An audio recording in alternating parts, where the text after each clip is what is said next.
প্রথমে সবাইকে জোহার, জয়গ্রাম, নমস্কার। আমি সুনীল আর আপনারা দেখছেন সুনীল ইনফরমেশন টিভি।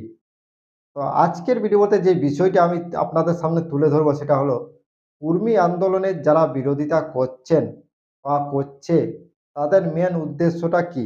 কুর্মীদের যে দাবি আদায়, যেটা ন্যায্য দাবি আদায়, সেই পথে কি তারা বাধা সৃষ্টি করছে, না অন্য কোনো উদ্দেশ্যে তারা কুর্মী আন্দোলনের বিরোধিতা করছে?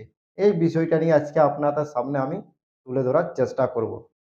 তবে শুরুতেই একটা খবর আপনাদেরকে দিয়ে যাচ্ছি যে গত 20 সেপ্টেম্বর রেল টেকাকে কেন্দ্র করে যে কর্মী সমর্থনরা বা কর্মী যোদ্ধা যারা গ্রেপ্তার হয়েছিলেন তারা সকলেই আজ কিন্তু কোর্ট থেকে জামিন পেয়েছেন। এই আপনাদের নিউজটা আপনারা স্ক্রিনে দেখতে পাচ্ছেন। আমাদের মূল মন্তা শ্রী অজিত প্রসাদ মাহাতো কিন্তু ফেসবুক থেকে পোস্ট করেছেন যে আজকে সকলকেই জামিন দেওয়া হয়েছে মহামান্য আদালতের তরফ থেকে। তো এই নিউজটা আপনারা শুনলেন, তাদের এখন দিয়েই এটা একটা খুশির খবর আমাদের কর্মী জনজাতির পক্ষে। তো এখন আমরা চলে আসছি মেন বিষয়ে, সেটা হলো যে কর্মী বিরোধিতা করার কারণ কি? এটাই এখন আজকের মেন বিষয়। আজকে এই বিষয়টা নিয়ে আমরা একটু জানার চেষ্টা করছি। তো দেখুন, কর্মী আন্দোলনের বিরোধিতা করছে শুধু প্রশাসন বললে কম বলা যাবে। প্রশাসনের সাথে কিন্তু আছে সাঁওতাল, মুন্ডা, বিভিন্ন যে জনজাতি আছে যারা এসটি সম্প্রদায়ভুক্ত জনজাতি, তারা কিন্তু কর্মী আন্দোলনের বিরোধিতা করছে।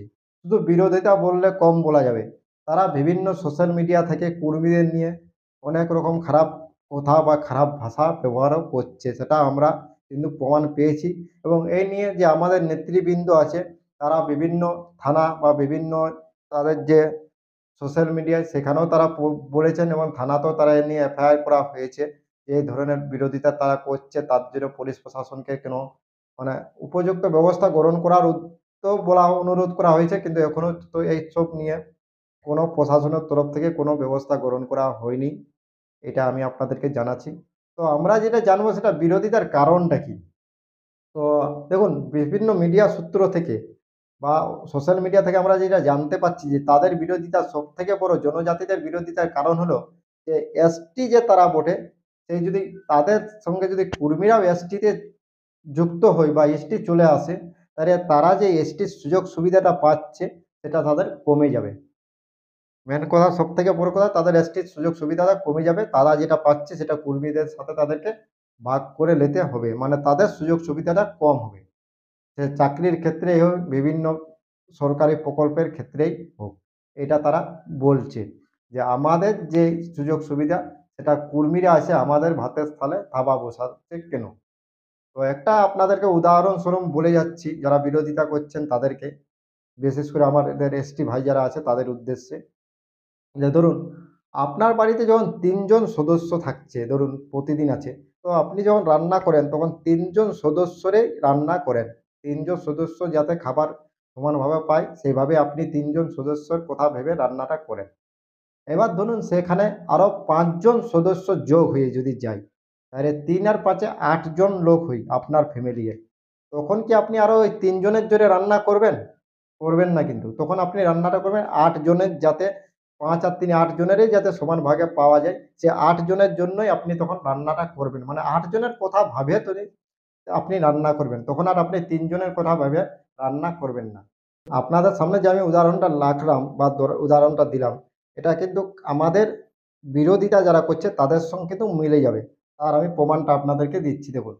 তো আপনারা ধরুন এসটি আছে, আপনাদের একটা পার্সোনাল কোটা আছে সব দিক থেকে, চাকরির দিক থেকে, সুযোগ সুবিধার দিক থেকে, সব দিক থেকে আপনাদের সরকারের একটা পার্সোনাল কোটা আছে। এবার ওইখানে যদি আমরা কর্মীরা এসটি তালিকাভুক্ত হই, তাহলে ওই কোটাটার মধ্যে আপনাদেরকে ভাগ দিতে হবে। এটা আপনারা ভাবছেন, কিন্তু এটা ভুল। কারণ আমরা যদি ওই তালিকায় চলে আসি, তাহলে আমাদের যে জেনারেলের কোটাটা, জেনারেল যে যে জন্য আমাদের যে কোটাটা ছিল সেটা কিন্তু এসটি এ চলে আসবে। মানে এসটির কোটাটা কিন্তু বেড়ে যাবে। তাহলে যে জনসংখ্যাটা যখন বাড়বে তখন কোটাটাও বাড়বে। এটা স্বাভাবিক। সরকারকে বাড়াতে বাধ্য হবে। কারণ জেনারেলের কোটাটা আরও তো সরকার রাখতে পারবে না তো। তখন সরকার সেই কোটাটা এই এসটিতে পরিণত করবে। কারণ যেহেতু কর্মীরা এসটি যদি চলে আসে, তো সেখানে এসটিতে পরিণত করবে। যেমন রান্নাটা ৩ জনের যখন থাকে তখন ৩ জনের রান্না করবেন, যখন ৮ জন হবে তখন ৮ জনের রান্না করবে। সেই জিনিসটাই হচ্ছে এখানে। তো যদি সরকার যখন এসটিতে পরিণত করে হয়ে যায় কুর্মীরা, তো ওই যে কোটাটা বেড়ে যাবে, সেখানে সুযোগ সুবিধাও কিন্তু সবাই সমানভাবে পাবে। এখানে কোনো জাতি কম বা বেশি কেউ সুযোগ সুবিধা পাবেন না।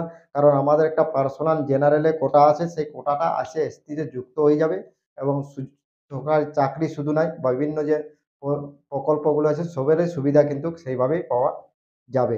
তাই আপনারা যেটা বিরোধিতা করছেন, এই ধরনের বিরোধিতা করার কোনো প্রয়োজন নেই।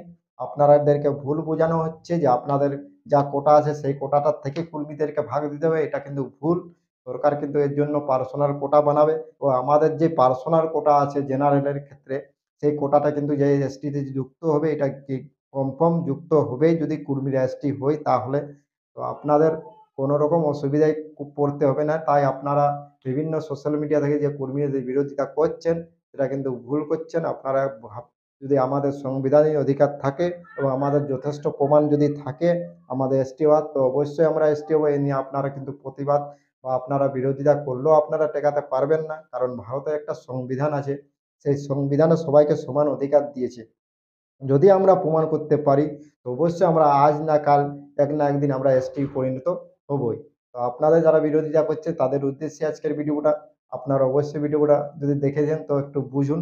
বুঝার পর আপনারা নিজেরাই সব মতামত নিচে দিতে পারেন। তবে খারাপ করে মতামত দিবেন না বা খারাপ ভাষায় কোনো রকম করবেন না। কারণ আমার ভিডিওর থেকে আমিও আপনাদের যেমন সম্মান দিয়ে কথা বলছি, আপনাদেরও উচিত যে আমাকে সম্মান দিয়ে কথা বলা বা আমাদের জাতিকে সম্মান দিয়ে কথা বলা।